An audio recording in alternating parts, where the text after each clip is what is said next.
तो WhatsApp guys, आज फिर से हमारे चैनल पे आपका स्वागत है।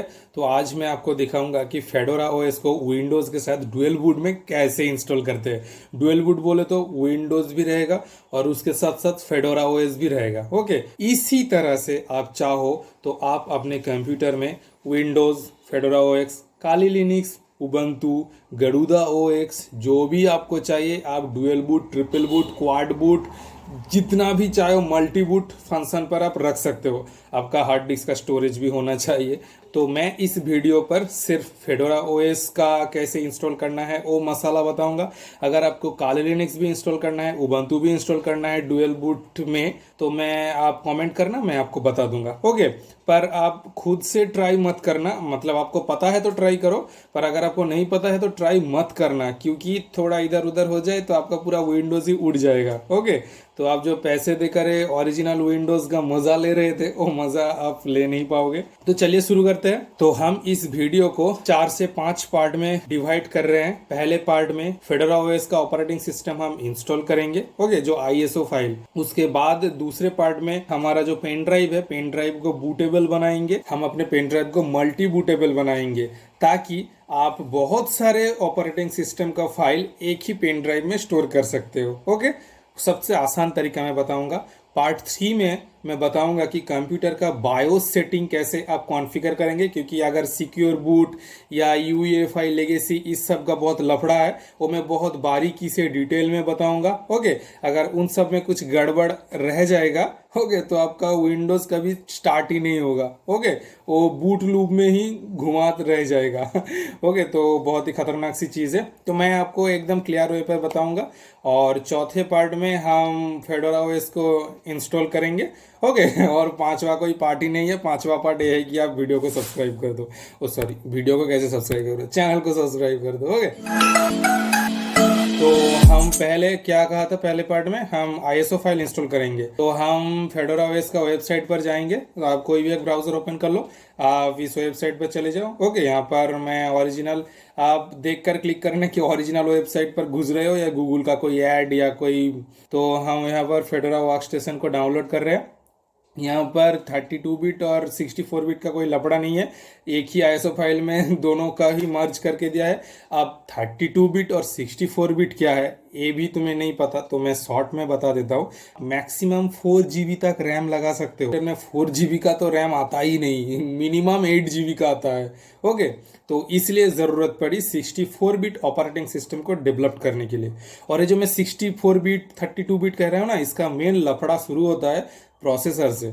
अगर आप सच में 64 बिट का मज़ा लेना चाहते हो तो आपका प्रोसेसर 64 बिट होना चाहिए, आपका ऑपरेटिंग सिस्टम 64 बिट होना चाहिए, और आप जो गेम या जो प्रोग्राम आप रन कर रहे हो वो भी 64 बिट होना चाहिए। इन तीनों में से कोई भी एक अगर 32 बिट हो गया ना, तो आप 64 बिट का मज़ा नहीं ले पाओगे। ओके, अगर आपके दिमाग से ऊपर से जा रहा है तो जाने दो, समझने की कोई ज़रूरत नहीं है। ओके, मैं सिर्फ एक्स्ट्रा नॉलेज के लिए कह रहा था। और मैं बायोस बोल रहा था ना, वो मैं बाद में बताऊंगा कि उसका लफड़ा क्या है। जो भी हो, तो हम यहाँ पर इसको डाउनलोड कर लेते हैं। डाउनलोड कर लिया, हमारा आईएसओ फाइल 2 GB का अराउंड है, तो आप डाउनलोड कर लेना। और आपके पेन ड्राइव को बूटेबल पेन ड्राइव बनाने के लिए और एक सॉफ्टवेयर चाहिए। ज़्यादातर यूट्यूबर या जो भी हो वो कहते हैं कि रूफस नाम का एक सॉफ्टवेयर आता है, पर मैं उसको पसंद नहीं करता। मैं पसंद करता हूँ वेंट्रोय को। तो मैं वेंट्रोय को इंस्टॉल करने जा रहा हूँ। तो देखो, मैं वेंट्रोय को इंस्टॉल कर रहा हूँ। और मैं वेंट्रोय को पर्सनली क्यों इंस्टॉल करता हूँ, आप प्रोसेस को देखते रहो और मेरी बात सुनते रहो। ओके, मैं वेंट्रोय को क्यों इंस्टॉल करता हूँ, अगर आप रूफस को इंस्टॉल करोगे तो उसमें एमबीआर और जीपीटी इसका लफड़ा है। ओके, अब एमबीआर जीपीटी क्या है ये भी आपको नहीं पता तो कंप्यूटर छोड़ दो भाई। ये एक तरह का डिस्क टाइप है। ओके, अगर आपका हार्ड डिस्क जो एसएसडी है, ओके, वो एमबीआर में है या जीपीटी में है। अगर आपको एमबीआर जीपीटी पहले समझना होगा, और एमबीआर जीपीटी के बाद आपको समझना होगा यूईएफआई और लेगेसी फाइल सिस्टम। ये आसान सा चीज़ है, मैं इस वीडियो में उसको खींचना नहीं चाहता, आप खुद ही देख लोगे। ओके, तो आप सिर्फ ये समझ लो कि अगर आप रूफस डाउनलोड करोगे तो आपको MBR मतलब आप हर कंप्यूटर में उसको इस्तेमाल नहीं कर पाओगे। सीधी भाषा में ये है, हर कंप्यूटर में आप इस्तेमाल नहीं कर पाओगे। आप कौन से कंप्यूटर के लिए कर रहे हो वो आपको पहले से सोच कर रखना होगा। ओके, अगर आपका दोस्त आ गया, अरे भाई मेरा कंप्यूटर खराब हो गया है, तू प्लीज विंडोज 11 री इंस्टॉल कर दे, रिबूट कर दे, तो आप नहीं कर पाओगे। ओके, क्योंकि आपका पेन ड्राइव UEFI पर है और आपका जो दोस्त का कंप्यूटर वो लेगेसी पर है। ओके, तो नहीं होगा। ओके, तो इसलिए मैं वेंट्रोय को पसंद करता हूँ, उसमें सब कुछ सपोर्ट करता है एक साथ, वो UEFI हो, लेगेसी हो, MBR हो और GPD हो, सब कुछ फ्री टू यूज है। ओके, सब कुछ सपोर्ट करता है। इसका पेन ड्राइव उसका कंप्यूटर जहां पर भी घुसा दो काम चला जाएगा। ओके, इसलिए मैं वेंट्रोय को यूज करता हूँ और वेंट्रोय बहुत नया सॉफ्टवेयर है, इसलिए बारी बारी से अपडेट कर लेना। ओके, तो हमने डाउनलोड कर लिया, हमारा पहला पार्ट वीडियो खत्म, तो चलते हैं सेकेंड पार्ट में।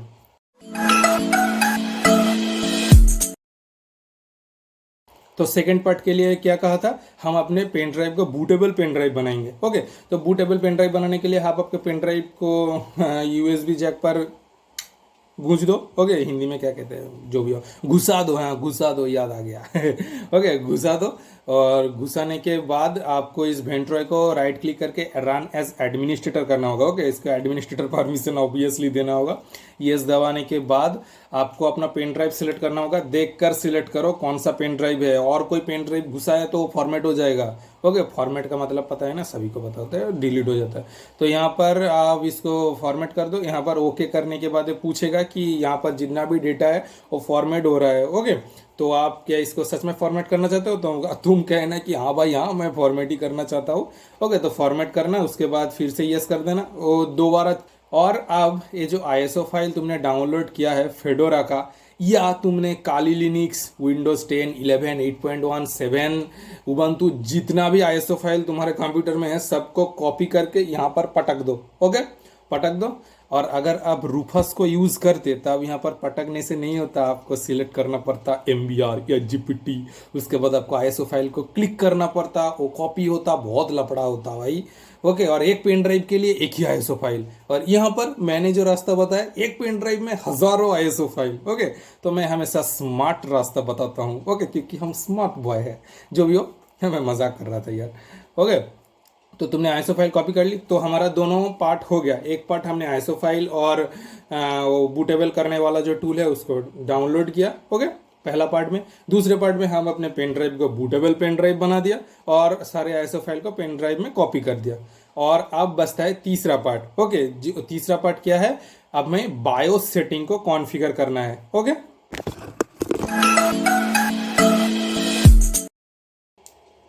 अच्छा, तो हमने ISO फाइल डाउनलोड कर लिया, पेन ड्राइव को बूटेबल बना दिया, और एक छोटा सा काम करना मैं भूल गया था, ये पहले ही कर लेना चाहिए था, आप अभी कर लो। ओके, तो आप यहाँ पर सर्च करना विंडोज़ दबा के कंप्यूटर मैनेजमेंट। ओके, ये कंप्यूटर मैनेजमेंट इंटर दबा के ओपन करो, या तो आप फाइल मैनेजर पर जाओ, माई कंप्यूटर पर जाओ, यहाँ पर राइट क्लिक करना। अगर आप विंडोज 11 पर हो तो यहाँ पर 100 मोर ऑप्शन पर क्लिक करना, अगर 10 या उसके नीचे वर्जन पर हो तो डायरेक्ट राइट क्लिक करना। यहाँ पर आपको सिर्फ ढूंढना है मैनेज वाला एक ऑप्शन, ये मैनेज ऑप्शन को क्लिक करना, यही जगह आपको खुल जाएगा। ओके, उसके बाद अब ये वाला ऑप्शन दबाओ, डिस्क मैनेजमेंट पर जाओ। यहाँ पर देखो मेरा लैपटॉप में हार्ड डिस्क और SSD दोनों लगा हुआ है।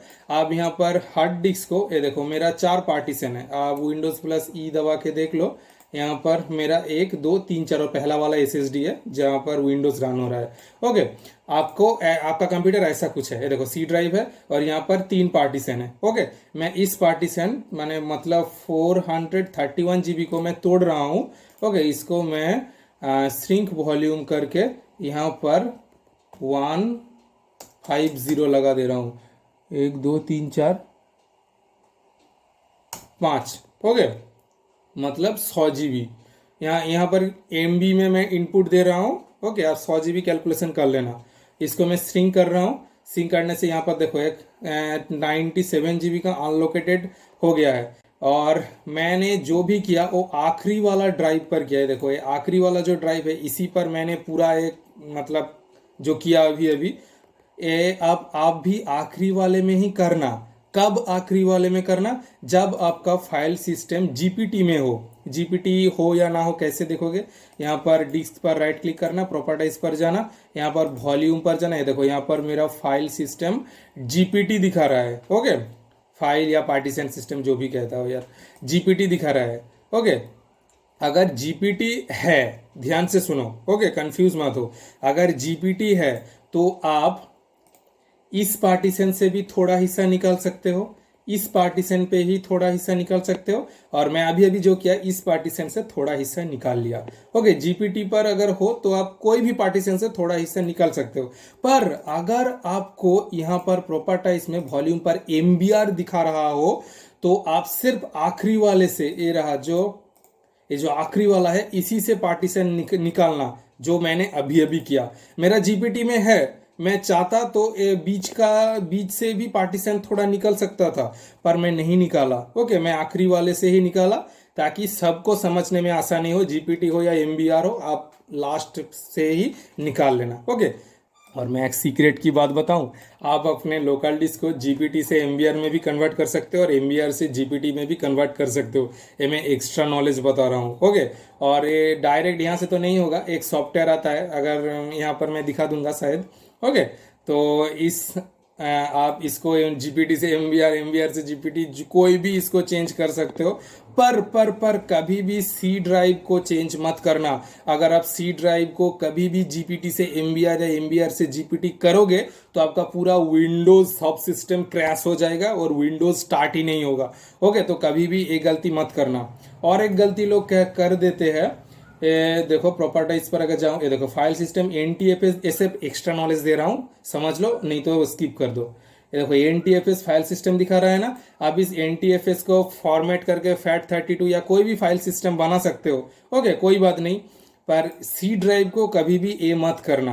ओके, तो पूरा फाइल करप्ट हो जाएगा, विंडोज करप्ट हो जाएगा। तो एक गलती कॉमन, मतलब 90% आदमी करता है, मतलब बच्चे करते हैं, आदमी ऐसा गलती नहीं करेगा। ओके, तो ये सब नहीं करना। मतलब मैं कहना चाहता हूँ जो भी एक्सपेरिमेंट करो सी ड्राइव के साथ कोई भी छेड़छाड़ मत करो, क्योंकि यहाँ पर यूजर का फाइल होता है और रजिस्टर फाइल होता है, रूट फाइल होता है, तो सब इंपॉर्टेंट फाइल यहीं पर ही होता है। ओके, तो सी ड्राइव के साथ छेड़छाड़ मत करना। तो मैं यहाँ पर एक अनलोकेटेड स्पेस बना लिया। अगर मैं काली लिनक्स इंस्टॉल करता तो मैं इसको एक न्यू वॉल्यूम दे देता। इसलिए मैं कह रहा हूँ, अगर आपको काली लिनक्स इंस्टॉल करना सीखना है तो नीचे कमेंट करना। ओके, तो मैं डेडिकेटेड वीडियो बना के दिखा दूंगा। इस वीडियो देखकर वहां पर एक्सपेरिमेंट मत करने जाना। यहाँ पर मैं सिर्फ फेडोरा ओएस को इंस्टॉल करना दिखा रहा हूँ डुअल बूट में। ओके, यहाँ पर आने वाले पार्टीशन मैंने बना दिया, तो यहाँ पर हमारा काम खत्म। अब हमें जाना होगा बायोस पर।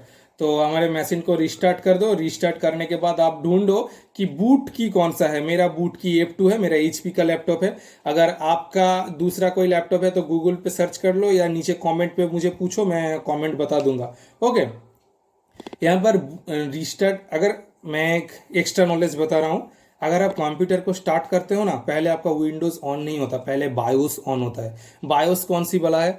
बायोस मतलब, एक सेकंड में दिखाता हूँ, ये दिख रहे हो, ये है कंप्यूटर का मदरबोर्ड। एक तुम्हारा लैपटॉप के अंदर भी लगा हुआ है और CPU जो बड़े बड़े डेस्कटॉप कंप्यूटर होता है उसके अंदर भी लगा हुआ होता है। यहाँ पर हमारा प्रोसेसर लगता है और यहाँ पर एक चिप देखना, ये देखो एक चिप दिख रहा है, ये बायोस है। पहले जब कंप्यूटर को ऑन करते हो, पहले जब SMPS से यहाँ पर जब पावर आता है, ओके, तो इस बायोस पहले ऑन होता है। ओके, और ये ऑन होकर पूरा सिस्टम को चेक करता है कि कौन सा पोर्ट मेरे साथ कनेक्टेड है।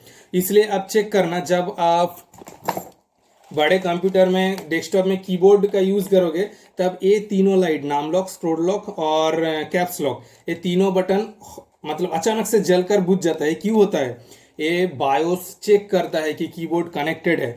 इसलिए अगर आपके पास एक गोल वाला जैक का कीबोर्ड है तो आप अगर इसको एक बार खोल लोगे तो उसके बाद लगाओगे तो ये डिटेक्ट नहीं होगा, आपको मशीन रिस्टार्ट करना होगा। सिर्फ आज का तो ज़माने में USB पोर्ट आ गया है, आप कभी भी खोलो कभी भी लगाओ, बहुत ही मतलब पावर एफिशिएंस है, तो उतना कुछ फर्क नहीं पड़ता। तो इसको कहते हैं बायोस। ओके, तो हम ये बायोस पहले चेक करता है कि कंप्यूटर में सब कुछ सही सलामत है कि नहीं, उसके बाद ये विंडोज को ऑर्डर देता है, ले भाई ले तू स्टार्ट हो जा। पर अगर मेरे अब हम जो कर रहे हैं इस वीडियो पर, उसके बाद क्या होगा, बायोस हमसे परमिशन लेगा। देखो यहाँ पर तो विंडोज 11 भी है या विंडोज 10 जो भी आपका हो, और फेडोरा ओएस भी है। तो तुम कौन सा स्टार्ट करना चाहते हो, तो मैं बोलूंगा फेडोरा ओएस को स्टार्ट करो, तो फेडोरा ओएस स्टार्ट हो जाएगा। अगर विंडोज पर जाने की जल्दी है तो फिर से रिस्टार्ट करूंगा, फिर पूछेगा विंडोज 11 या फेडोरा ओएस, तो तब मैं विंडोज 11 पर क्लिक कर दूंगा, विंडोज 11 स्टार्ट हो जाएगा। ओके, तो यही है बायोस का काम। तो हम इस बायोस पर एंटर होंगे रिस्टार्ट करने के बाद। ओके, समझ गए, हम विंडोज को स्टार्ट नहीं होने देंगे, बायोस पर ही रुक देंगे। तो इसलिए मैं मशीन को रिस्टार्ट कर रहा हूँ। रिस्टार्ट करके मेरा बायोस का की है F2, HP का लैपटॉप है ये इंटेल का मदरबोर्ड है, इसका F2 नहीं है, इसका और कुछ है। ओके, आप गूगल कर लो या कमेंट करो, मैं बता दूंगा। तो मेरा तो F2 है, मैं F2 दबा रहा हूँ। दबाते दबाते हुए आप देखो बायोस मेनू ऑन हो गया। ओके, अब हमें बूट मैनेजर पर जाना होगा। ओके, बूट मैनेजर आपने नाम सुना होगा, अगर आपने कभी आपके फ़ोन को रूट किया है तो आपको एक नया बूट मैनेजर इंस्टॉल करना होता है फ़ोन में। ओके, तो आपने इस नाम को सुना होगा अगर आप टेक्नोलॉजी फील्ड से हो तो। ओके, अगर आप रूट फूड ये सब नाम नहीं सुने तो कंप्यूटर की दुनिया आपके लिए नहीं है। जो भी हो, हम यहाँ पर बायोस पर एंटर हो गए। बायोस पर एंटर होने के बाद हमें यहाँ पर बूट ऑप्शन को ढूंढना होगा। ओके, हर कंप्यूटर का बूट बायोस अलग अलग होता है, मेरा कुछ इस तरह है, आपका अलग हो सकता है। यहाँ पर हमें ढूंढना होगा बूट ऑप्शन प्रायोरिटी। ओके, यहाँ पर लेगेसी लिखा हुआ होगा कुछ ऐसा। अगर मैंने जो दिखाया था ना वो प्रॉपर्टाइज के, जब वो पार्टीशन कर रहे थे, राइट क्लिक करके वॉल्यूम पर जाके, यहाँ पर अगर आपका सिस्टम MBR दिखा रहा था तब तो आप लेगेसी पर रहने दो। अगर आपका जीपीटी दिखा रहा था तो आप UEFI पर सिलेक्ट करके एंटर करो। ओके, एंटर कर दिया। और किसी किसी किसी बायोस पर ऐसा भी दिखा हो सकता था लेगेसी सपोर्ट। ओके, एनेबल या डिसेबल। अगर आपका MBR है तो एनेबल रहने दो, अगर आपका जीपीटी है तो डिसेबल कर दो। ओके, उसके बाद क्या करना है, उसके बाद सिक्योर बूट को ऑफ करना है।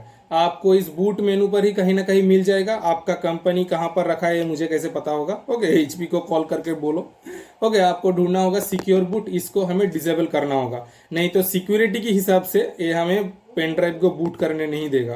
तो सिक्योरिटी बूट को डिसेबल करना। और अगर आपका सिक्योरिटी बूट नहीं दिखा रहा, हर कंप्यूटर में नहीं दिखाता, ओके, पर हो जाता है, और आपका नहीं दिखा रहा और कुछ भी नहीं हो रहा, तब आप अपने बायोस पर एक पासवर्ड लगा दो। यहाँ पर सिक्योरिटी ऑप्शन पर जाकर एक पासवर्ड लगा दो। आपका सिक्योरिटी बूट का फंक्शन अगर हो, एग्जिस्ट करता हो आपको कंप्यूटर में, तो आपको दिख जाएगा, मतलब उसको डिसेबल कर दो। ओके, समझ गए, समझदारों को इशारा काफी होता है। उसके बाद और एक काम करना होगा, हमारा जो बूट मेनू है, ये डेल का लैपटॉप है इसलिए यहाँ पर F12 दिखा रहा है, पर मेरा F2 ही है। ओके, तो इसको हम डिसेबल कर देंगे। ओके, नहीं तो कुछ कुछ कंपनी बूट मेनू को ऑफ करके रखता है सिक्योरिटी पर्पस के लिए, तो इसको भी डिसेबल कर दो। उसके बाद क्या करना,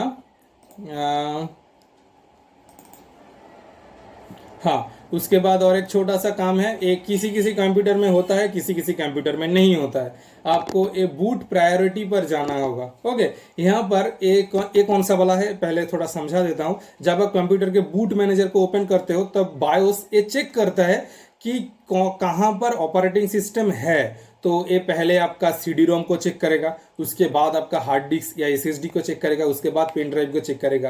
पर इतना झमेला क्यों भाई, मैं तो पेन ड्राइव से ही इंस्टॉल करूंगा ना, आज के ज़माने पे तो DVD ड्राइव होता ही नहीं है। ओके, तो आप यहाँ पर एरो की या जो भी इंस्ट्रक्शन हो उसकी मदद से रिमूवल ड्राइव या USB जो ड्राइव कहता है उसको ऊपर कर दो। कुछ कुछ कंप्यूटर में हो जाता है, कुछ कुछ में नहीं होता है। मेरा तो हो ही जाता है, ये करूँ या ना करूँ कोई फर्क नहीं पड़ता। ओके, मैंने बहुत बार ट्राई किया है, मैंने काली लिनक्स इंस्टॉल किया है, उबंटू एक बार इंस्टॉल करके देखा हूँ डुअल बूट में विंडोज़ के साथ, और मैंने गरुदा लिनक्स भी एक बार इंस्टॉल किया था। उसके बाद बहुत सारा ऑपरेटिंग सिस्टम मैंने इंस्टॉल करके देखा है, ट्राई किया है, उसका मज़े लिया है। उससे सबसे मुझे इंटरेस्टिंग लगा था गरुदा लिनक्स। काली लिनक्स से भी बहुत ही अमेजिंग उसका GUI जो लगा, मतलब ग्राफिकल यूजर इंटरफेस। तो अब हमारा अब इसको आप सेव कर दो। यहाँ पर मेरा तो F10 दबाने के लिए कह रहा है। ओके, सेव एंड कंटिन्यू, तो मैंने सेव कर दिया। अब मेरा कंप्यूटर रिस्टार्ट होगा। अब रिस्टार्ट करने के बाद आप बूट मेनू को फिर से दबाओ। आपका बूट मेनू क्या है, अब इंटरनेट में दबाओ, मेरा तो F2 ही है, मैं F2 को दबाते जा रहा हूँ। अब मेरा बूट मैनेजर ओपन हो गया है। ओके, अब मैं अपना पेन ड्राइव को सिलेक्ट करूंगा। पेन ड्राइव को सिलेक्ट करने के बाद यहाँ पर मैं जितनी भी ISO फाइल वो कॉपी पेस्ट किया था, वेंट्रॉय याद है ना, इसको क्लिक किया, सिर्फ फेडोरा OS ही है। ओके, इसको क्लिक किया, क्लिक करने के एंटर किया, उसके बाद फेडोरा OS का पूरा फाइल लोड हो रहा है। तो यहाँ पर हमारा फेडोरा पूरा लोड हो चुका है। यहाँ पर कह रहा है कि आप फेडोरा को कुछ देर के लिए ट्राई करना चाहते हो या फिर आप डायरेक्ट परमानेंटली इंस्टॉल करना चाहते हो अपने हार्ड डिस्क से, SSD जो भी हो। तो मैं यहाँ पर परमानेंटली इंस्टॉल करना चाहता हूँ। ओके, तो उसके बाद यहाँ पर लैंग्वेज सिलेक्ट करने के लिए कह रहा है, कीबोर्ड लैंग्वेज, तो हम यहाँ पर ऑब्वियसली इंग्लिश सिलेक्ट करेंगे। उसके बाद कन्फर्म या डन जो भी हो, और उसके बाद हम टाइम जोन सिलेक्ट करेंगे। ओके, तो टाइम जोन हम हमारा इंडिया का टाइम जोन सिलेक्ट कर लेंगे। अगर आपका इंटरनेट कनेक्ट है तो ऑटोमेटिक सिलेक्ट कर लेगा। ओके, उसके बाद यहाँ पर आपका हार्ड डिस्क हो, SSD हो, जो भी हो दिखाएगा। हाँ, तो मेरा सैमसंग का हार्ड डिस्क दिखा रहा है SSD, तो उसको आप क्लिक कर लेना। क्लिक करने के बाद आप ऑटोमेटिक कभी भी मत करना। अगर आप ऑटोमेटिक करोगे तो वो पूरा विंडोज को रिमूव कर देगा। ओके, पूरा विंडोज को स्वाइप करके खुद इंस्टॉल होगा। तो आप तो कभी भी नहीं चाहोगे कि आपका विंडोज पूरा रिमूव हो जाए। ओके, तो अलग लफड़ा शुरू हो जाएगा। ओके, तो कभी भी ऑटोमेटिक मत कर देना। आप कोई भी ऑपरेटिंग सिस्टम इंस्टॉल कर रहे हो, काले लिनक्स हो, उबंटू हो, जो भी हो, कभी भी ऑटोमेटिक मत करना, कस्टम पे आना। ये देखो वहां पर मुझे दिखा देगा कि कितना अवेलेबल है और कितना टोटल है। ओके, तो हमें यहाँ पर 3 स्टोरेज बनाना होगा। देखो अब मैं उसका कैसे यूज करता हूँ, वो जो पार्टीशन मैंने बनाया था, अनलोकेटेड पार्टीशन। ओके, तो मैं यहाँ पर प्लस ऑप्शन को क्लिक करूंगा।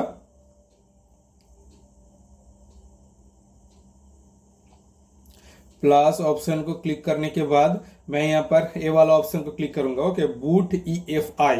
ओके, ये अगर आप काले लिनक्स यूज करोगे, इंस्टॉल करने के लिए जाओगे, तब यहाँ पर कुछ अलग ऑप्शन होगा। तो आप यहाँ पर मैं जैसे दिखा रहा हूँ ऐसा करो। अगर आपको काले लिनक्स चाहिए तो आप नीचे कमेंट करो। ओके, तो मैं यहाँ पर साइज दे देता हूँ। देखो MB मत दे देना, MIB करना। ओके, उसके बाद हाँ, ऐड माउंट पॉइंट कर दिया। और उसके बाद हमें एक स्लैश मेमोरी चाहिए। स्लैश मेमोरी क्यों चाहिए, क्योंकि हम विंडोज को मतलब कंप्यूटर को बोल रहे हैं यही वो जगह है जहां पर हमें ये पूरा ऑपरेटिंग सिस्टम को इंस्टॉल करना है। ओके, यही मेन रूट पॉइंट होगा। तो यहाँ पर मतलब बहुत लोग बोलते हैं कि हम झंडे गाड़ रहे हैं। ओके, तो 70 MB सॉरी GB, हाँ यही तो मेन फाइल है ना। और उसके बाद हमें एक स्वैप मेमोरी बनाना होगा। ये अगर आप लिनक्स का कोई भी मतलब ऑपरेटिंग सिस्टम इंस्टॉल कर रहे हो तो वहां पर स्वैप मेमोरी बनाना बहुत ही इंपॉर्टेंट है, बहुत बहुत बहुत ही इंपॉर्टेंट है। स्वैप मेमोरी क्यों बनाते हैं, अगर आप कुछ ओवरलोड टाइप का काम कर रहे हो, बहुत ज्यादा रैम कंज्यूमिंग काम कर रहे हो। ओके, देखो हम एक स्वैप मेमोरी बना रहे हैं, तब अगर रैम फुल लोडेड हो जाए तब एक कुछ मेमोरी स्वैप मेमोरी से ले लेता है। ओके, तो स्वैप मेमोरी एक मिनिमम बनाना बहुत ही जरूरी है। तो हमने 7 GB का एक स्वैप मेमोरी बना लिया, तो ये तीनों ही जरूरी है। और अगर आप और भी कोई डिस्क बनाना चाहते हो, प्राइमरी डिस्क, तो बना सकते हो। मुझे कोई जरूरत नहीं है, मैं इन तीनों को लेकर ही आगे बढ़ जा रहा हूँ। ओके, और कुछ तो जरूरी नहीं है। आप चाहो तो यहाँ पर और भी मेमोरी जो पड़ा हुआ है उसको भी काम पे लगा सकते हो। मैंने डन कर दिया। सब कुछ देख लो, देखने की कोई जरूरत नहीं है, अब तो मेरे वीडियो देख कर ही कर रहे हो ना, तो एक्सेप्ट कर दिए। तो उसके बाद आपका पूरा जो फेडोरा OS है वो इंस्टॉल होना स्टार्ट हो जाएगा। ओके, ये देखो यहाँ पर कंटिन्यू, हाँ कंटिन्यू कर दिए, पूरा स्टार्ट होना शुरू हो जाएगा। ओके, और ये कितने देर में होगा ये आपका हार्ड डिस्क और SSD का ऊपर निर्भर कर रहा है। ओके, डिपेंड कर रहा है। और मैं एक मतलब ज्ञान देने की बात कर रहा हूँ। ओके, तो जिन लोगों को जिन लोगों ने डुअल बूट पहली बार कर रहे हो, तो मेरी ये बात सुनने की कोई जरूरत नहीं है, कुछ पल्ले नहीं पड़ेगा। जो बच्चे पहले काले लिनक्स, उबंटू, इन सब कोई भी ऑपरेटिंग सिस्टम पहले इस्तेमाल कर चुके हो, ओके, मैं उसके लिए कह रहा हूँ। आपको याद होगा कि मैंने जब डिस्क पार्टीशन किया था तब मैं वो अनलोकेटेड ड्राइव ही रहने दिया था। ये मैं जानबूझकर रहने दिया था, तभी तो यहाँ पर मैं ऐड मेमोरी करके कर रहा हूँ ना। और अगर आप काली लिनक्स या उबंटू या गरुदा लिनक्स ऐसा कुछ पहले इंस्टॉल किए हुए हो, तब आपको पता होगा कि हम अनलोकेटेड स्पेस नहीं रखते, हम वहाँ पर लोकेटेड स्पेस कर देते हैं, मतलब न्यू वॉल्यूम कर देते हैं। उसके बाद हम जब इसको इंस्टॉल करते हैं, कस्टम इंस्टॉल करते हैं, तब हम उस पार्टीशन को डिलीट करके इन तीनों मेमोरी बनाते हैं। आपको याद होगा, वो मैंने नहीं किया, जानबूझकर नहीं किया, क्योंकि ये ज्यादा आसान है। ओके, मतलब इस फेडोरा का यही प्रोसेस है, आपको ये मानना ही होगा। ये देखो भाई, फेडोरा का कुछ कोडिंग टाइप का स्टार्ट हो गया है, ऐसा ही आपको भी होगा। ओके, तो मुझे पर्सनली अच्छा नहीं लगा फेडोरा, क्योंकि ये बहुत ओल्ड टाइप का मुझे दिख रहा है। देखो इसका, oh my God, boot manager तो भाई कुछ भी नहीं है। एक एक कौन सा बूट मैनेजर है भाई। अगर आप कभी काली लिनक्स या गरुदा लिनक्स इंस्टॉल करोगे ना, तब आपको पता चलेगा कि बूट मैनेजर क्या होता है भाई। काली लिनक्स जब स्टार्ट होता है ना, इस तरफ से एक ड्रैगन ऐसा एक मतलब सिंबल होता है, उसके बाद लिखा होता है। और अगर आप गरुदा लिनक्स इंस्टॉल करोगे तो आपको पागल हो जाओगे। ओ भाई, मतलब कैसा, मतलब मैं समझा नहीं सकता भाई, उसका एक अलग ही फीलिंग है। तो यहाँ पर प्राइवेसी सेटिंग कर रहा है, हम इसको ऑफ ही कर देंगे, हमें कोई भी सर्विस नहीं चाहिए। ओके, यहाँ पर इसको स्किप कर दो यार, क्योंकि इसमें हैकिंग वैकिंग का बहुत लफड़ा होता है। ओके, तो इसको खुद के हिसाब से पासवर्ड सेट कर लो, आपका पूरा सिस्टम रेडी है। तो आप इसको रिस्टार्ट करोगे, उसके बाद पूछेगा कि आप विंडोज में एंटर करना चाहते हो या इस फेडोरा ओएस में इंस्टॉल करना चाहते हो। तो देख लो ये कैसा है, आपको भी ऐसा ही दिखेगा। तो मैं इसमें थोड़ा देख लेता हूँ कि कहाँ पर क्या क्या है। ओ भाई, ये तो पूरा उबंटू का कॉपी है। हाँ, एकदम एकदम उबंटू पे भी सेटिंग्स ऐसी ही दिखता है, पूरा ऐसा दिखता है। ओके, वो भी ब्लैक स्क्रीन के ऊपर दिखता है। ये देखो, मैं अब रिस्टार्ट करूंगा, उसके बाद इसका बूट मैनेजर ऑन होगा। मतलब ये पूछेगा कि विंडोज पर एंटर करना चाहते हो। ये देखो, ये माय गॉड, ये देखो विंडोज या फेडोरा। तो हम विंडोज पर इंस्टॉल एंटर हो गए, ये हमारा विंडोज और फेडोरा भी साइड बाय साइड है। और अगर आप 4 साल के बाद, मतलब कॉलेज लाइफ खत्म होने के बाद, इस फेडोरा ओएस को अनइंस्टॉल करना चाहते हो, डिलीट करना चाहते हो, तो वो भी मैं दिखाता हूँ कि कैसे डिलीट करोगे। ये देखो, ये तीनों जो पार्टीशन है, ये तीनों पार्टीशन, एक बूट, एक रूट और एक स्वैप मेमोरी, अभी अभी जो क्रिएट किया। ओके, आपको याद रखना पड़ेगा कि कहाँ पर पूरा है। ओके, तो इसको हम बारी बारी से डिलीट करेंगे। तो हम स्वैप को ऐसे राइट क्लिक करेंगे, उसके बाद डिलीट वॉल्यूम, यस, ये डिलीट हो जाएगा। और जो स्लैश मेमोरी है वो भी हमारा, वो भी डिलीट हो जाएगा। डिलीट होने में थोड़ा टाइम लगेगा। देखो, अनलोकेटेड स्पेस क्रिएट हो गया, इसको भी हम डिलीट करेंगे।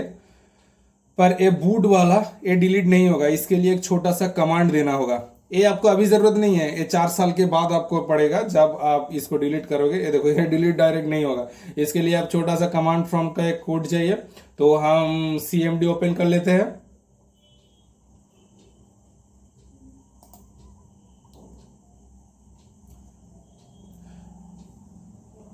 तो CMD ओपन करने के बाद हम डिस्क पार्ट एंटर करेंगे। डिस्क पार्ट करने के बाद हम लिस्ट डिस्क करेंगे, लिस्ट डिस्क हो जाएगा। तो हमारे पास यहाँ पर जो भी डिस्क पे ए मेमोरी क्रिएट हुआ है, उस डिस्क को हम सिलेक्ट करेंगे। तो यहाँ पर सिलेक्ट डिस्क 0 पर क्लिक कर रहे हैं। उसके बाद इस डिस्क के अंदर कितना पार्टीशन है उसका भी एक लिस्ट हम निकालेंगे, लिस्ट पार्टीशन करके लिस्ट पार्टीशन लिखकर एंटर करेंगे। और ये देखो, ये नीचे वाला, ये आपको देखकर समझना पड़ेगा कि कौन सा है। ओके, यहाँ पर साइज मैटर करता है, साइज देखकर आपको मतलब पहचानना पड़ेगा। तो ये आखिरी वाला पार्टीशन 4, तो हम यहाँ पर टाइप करेंगे सिलेक्ट पार्टीशन 4। तो पार्टीशन 4 सिलेक्ट हो गया। उसके बाद हम करेंगे assign letter equal to x, enter मारेंगे। ओके, तो ये असाइन हो गया। उसके बाद हम डिलीट परमानेंटली करेंगे। ओके, तो हम डिलीट पार्टीशन ओवर, हाँ, कर दिया। उसके आप देख देख कर दबाइए कि मैंने क्या क्या दबाया। ओके, उसके बाद एंटर कर दिया, वो पूरा डिलीट हो गया। तो आपका पहले जो था एकदम ऐसा हो गया। ओके, तो आपका सिर्फ विंडोज ही रह गया। आप इसको आप मर्ज कर दो। ओके, ये वाला वॉल्यूम के साथ मर्ज कर दो। नेक्स्ट नेक्स्ट नेक्स्ट, ये लो, पूरा हो गया, एकदम पहले जैसा था ऐसा हो गया। फिर तो इस वीडियो में मैंने क्या दिखाया, फेडोरा ओएस को हम इंस्टॉल करना दिखाया, और फेडोरा ओएस को कैसे आप डिलीट करोगे वो भी मैंने दिखा दिया। ओके, उसके बाद एक बार रिस्टार्ट कर लो और सारा बूट मैनेजर ऑटोमेटिक डिलीट हो जाएगा। तो डिलीट ना हुआ तो बहुत सारे टूल अवेलेबल है इंटरनेट की दुनिया पे। ओके, अगर ऐसा कुछ हुआ तो कमेंट करना, मैं बता दूंगा। ओके, कोई भी गड़बड़ हुआ तो कमेंट करना, मैं बता दूंगा। तो यही पूरा प्रोसेस था। ये देखो पूरा विंडोज डायरेक्ट ओपन हो रहा है। तो इस वीडियो को लाइक कर दो, चैनल को सब्सक्राइब कर दो और एक्सपेरिमेंट करो अपने कंप्यूटर के साथ। तो आज के लिए बाय बाय गाइस। ओके।